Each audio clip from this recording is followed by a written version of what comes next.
You should be able to have a good life without going to college. But these days, that promise is far from guaranteed. Why? Who messed up the American dream? And how can we fix it?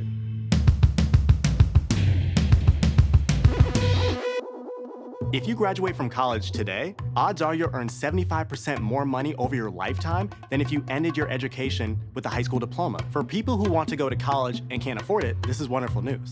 But what if you're one of the 6 out of 10 Americans who don't go to college? Right now, things are not looking too great.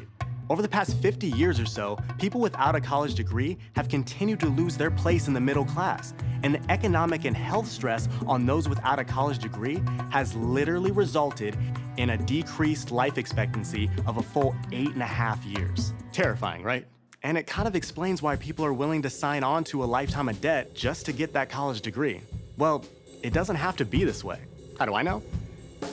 Let me take you back to 1960. In 1960, only 7.7% of Americans were choosing to go to college. But the gap between what upper and middle class workers were earning was the smallest it had ever been in American history. For the first time ever, a steel worker or a teacher might have enjoyed a very similar lifestyle to, let's say, a lawyer or a doctor, and that made a lot of families happy. Now, don't get me wrong, ask a woman or a person of color who lived it, and they could tell you that the 60s were very far from perfect. But economically, social historians have judged this period as having the highest mass standard of living of all time.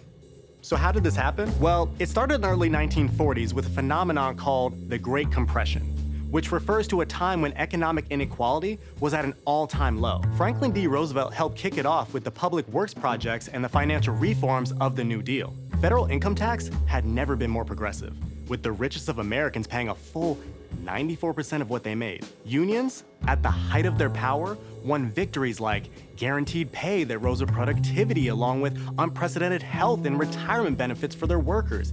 And just a few years earlier, Congress had established the Fair Labor Standards Act that introduced a national minimum wage. By the early 1970s, conservative forces began to shake the foundations of the Great Compression, lowering taxes on the ultra-rich, undermining the power of unions, and ushering in a new era of outrageously outsized executive pay.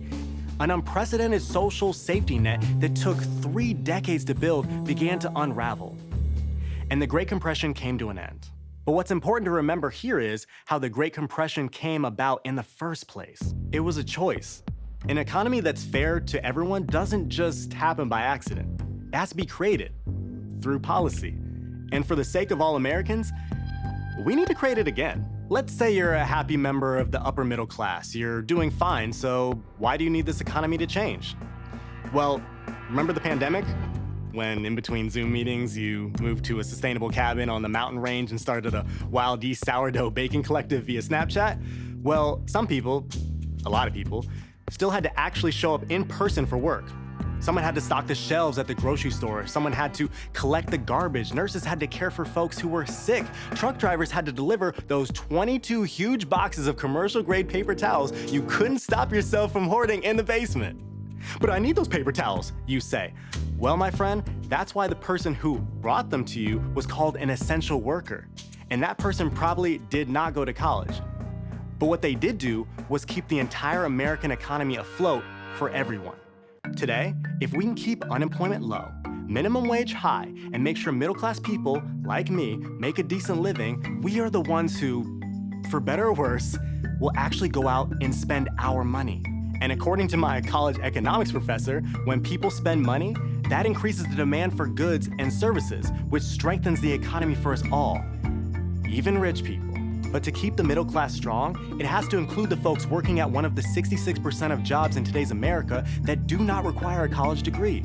We need lawyers, we need doctors, we need teachers, but we also need food service workers, home health aides, and childcare workers.